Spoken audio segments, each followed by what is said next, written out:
বলে বলছে। আমরা যারা প্রবাসে থাকি বেশিরভাগ প্রবাসীরা কিন্তু এই ভুলটা করি। টাকা পয়সা ঠিকই ইনকাম করি, নিজের কাছে কোনো টাকা পয়সা রাখি না, সম্পূর্ণ টাকা পরিবারের কাছে দিয়ে দিই। পুরুষ মানুষের টাকা থাকলে পৃথিবীতে সবার কাছে মূল্য আছে, পরিবারের কাছে মূল্য আছে। টাকা না থাকলে কারো কাছেই মূল্য থাকে না। আপনি প্রবাসে আছেন, পরিবারকেও কিছু টাকা দেন, নিজের কাছেও কিছু টাকা রাখেন, নিজের ভবিষ্যৎ নিয়ে আপনি চিন্তা করেন।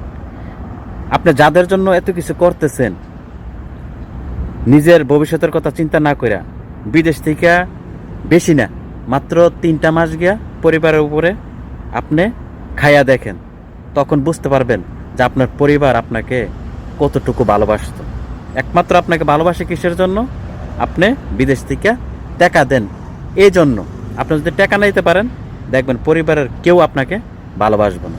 আমি প্রত্যেকটা প্রবাসীকে অনুরোধ করব, আপনি যত টাকা ইনকাম করেন এখান থেকে নিজের জন্য কিছু সঞ্চয় করবেন, বাকি টাকা পরিবারকে দিবেন।